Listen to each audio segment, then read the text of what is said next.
ನೀವು ನೋಡ್ತಿದ್ದೀರಾ TV 46 news Kannada. ನಾನು ಮೇಘನಾ ಲೋಕೇಶ್. ಕ್ರಿಸ್ಮಸ್ ಹಬ್ಬಕ್ಕೆ ಒಂದು ದಿನ ಮಾತ್ರ ರಜೆ ಕೊಡಲು ಸರ್ಕಾರದ ಆದೇಶವಿದ್ದರೂ ಉಲ್ಲಂಘಿಸಿ ಕ್ರಿಶ್ಚಿಯನ್ ಆಡಳಿತದಲ್ಲಿರುವ ಶಾಲೆಗಳಿಗೆ ಏನಾದರೂ ಹೆಚ್ಚಿನ ರಜೆ ನೀಡಿದರೆ ದೊಡ್ಡ ಮಟ್ಟದ ಪ್ರತಿಭಟನೆ ಮಾಡುವುದಾಗಿ ಎಚ್ಚರಿಕೆ ನೀಡಿ ಶ್ರೀರಾಮ ಸೇನೆ ನೇತೃತ್ವದಲ್ಲಿ ಜಿಲ್ಲಾ ಸಾರ್ವಜನಿಕ ಶಿಕ್ಷಣ ಇಲಾಖೆ ಕಚೇರಿ ಮುಂದೆ ಪ್ರತಿಭಟಿಸಿ ಡಿಡಿಪಿಐ ಉಪನಿರ್ದೇಶಕ ಬಲರಾಮ್ ಅವರಿಗೆ ಮನವಿ ಸಲ್ಲಿಸಿದರು.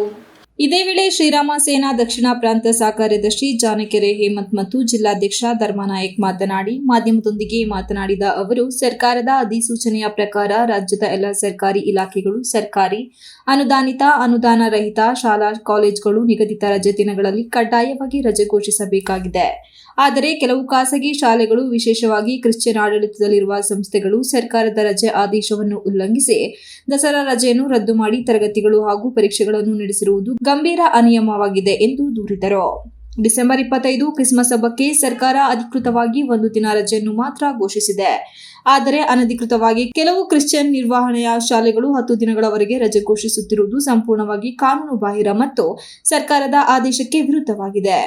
ಈ ಶಾಲೆಗೆ 99% ವಿದ್ಯಾರ್ಥಿಗಳು, ಶಿಕ್ಷಕರು, ಸಿಬ್ಬಂದಿಗಳು ಹಿಂದೂ ಸಮುದಾಯದವರೇ ಆಗಿದ್ದರೂ ಅವರ ಮೇಲೆ ಕ್ರಿಶ್ಚಿಯನ್ ಧಾರ್ಮಿಕ ಆಚರಣೆಗಳನ್ನು ಬಲವಂತವಾಗಿ ಹೇರಲು ಪ್ರಯತ್ನಿಸುತ್ತಿರುವುದು ಧಾರ್ಮಿಕ ಸಾಂಸ್ಕೃತಿಕ ಹಸ್ತಕ್ಷೇಪ ಮಾಡಿದಂತಾಗುತ್ತದೆ. ಇದು ಸಂವಿಧಾನದ ಆತ್ಮವನ್ನೇ ಉಲ್ಲೇಖಿಸಿದಂತಾಗುತ್ತದೆ. ಆದ್ದರಿಂದ ಸರ್ಕಾರದ ರಜೆ ನಿಯಮಗಳನ್ನು ಉಲ್ಲಂಘಿಸಿರುವ ಎಲ್ಲಾ ಸಂಸ್ಥೆಗಳ ಮೇಲೆ ತಕ್ಷಣ ತನಿಖೆ ನಡೆಸಿ ಸೂಕ್ತ ಕ್ರಮ ಕೈಗೊಳ್ಳಬೇಕಾಗಿ ವಿನಂತಿಸುತ್ತೇವೆ ಎಂದು ಒತ್ತಾಯಿಸಿದರು.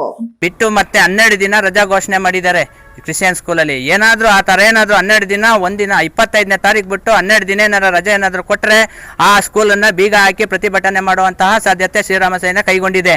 ಹಾಗೂ ಈ DDP ಆಫೀಸ್ಗೂ ಬಂದು ಪ್ರತಿಭಟನೆ ಮಾಡಿ DDP ಆಫೀಸ್ಗೂ ಸಹ ಬೀಗ ಹಾಕಿ ಪ್ರತಿಭಟನೆ ಮಾಡುವಂತಹ ಸಾಧ್ಯತೆ ಇದೆ. ಇದರಿಂದ ಈಗ ಎಚ್ಚರಿಸಿಕೊಂಡು ಮುಂದೆ ಕಾನೂನು ಭಂಗವಾಗಿ ಒಂದೇ ದಿನ ಕ್ರಿಸ್ಮಸ್ 25ಕ್ಕೆ ರಜೆ ಘೋಷಣೆ ಮಾಡಬೇಕು ಅಂತ ತಮ್ಮಲ್ಲಿ ಕೇಳ್ಕೊಳ್ತಾ ಇದ್ದೀನಿ. ಧರ್ಮನಾಯಕ, ಜಿಲ್ಲಾಧ್ಯಕ್ಷ, ಶ್ರೀರಾಮ ಸೇನೆ. ಪ್ರಕಾರ ರಾಜ್ಯ ಸರ್ಕಾರ ಏನು ನಿರ್ಣಯ ಕೈಗೊಂಡಿದೆ ಆ ನಿರ್ಣಯಕ್ಕೆ ಬದ್ಧರಾಗಿರಬೇಕು ಶಾಲೆಗಳು ಅಂತೇಳಿ ಈ ಸಂದರ್ಭ ಮಾಧ್ಯಮ ಮುಖಾಂತರ ಕೇಳ್ತಾ ಇದೀವಿ. ಜೈ ಶ್ರೀರಾಮ್, ಜಾನಕೆರೆ ಹೇಮಂತ್, ಶ್ರೀರಾಮ್ ಸೇನೆ ರಾಜ್ಯ ಸಹ ಕಾರ್ಯದರ್ಶಿ ಜಾನಕೆರೆ ಹೇಮಂತ್, ಹಾಗೆ ಧರ್ಮನಾಯಕ್ ಜಿಲ್ಲಾಧ್ಯಕ್ಷರು, ಆಮೇಲೆ ವಿನಯ್, ಆಮೇಲೆ ಹಾಸನ ತಾಲೂಕು ಅಧ್ಯಕ್ಷರು ಜಗದೀಶ್, ಪ್ರದೀಪ್, ಮಹೇಶ್ ಬಾಗಲಕೋಟೆ, ಬಸವರಾಜು, ಕಾರ್ಮಿಕ ಸಂಘಟನೆ ಅಧ್ಯಕ್ಷರು, ಏನೋ ಹೆಸರು, ದೊರೆಸ್ವಾಮಿ, ಹೇಳ್ರಪ್ಪ, ಅಜಿತ್, ವಿನಯ್, ಪವನ್, ಇವರೆಲ್ಲ ಇದ್ದೀವಿ.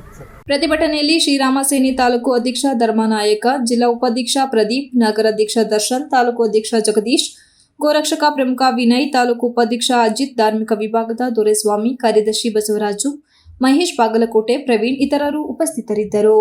Srinivas, TV 46 news Kannada, Hassan. You are watching TV 46 News Kannada.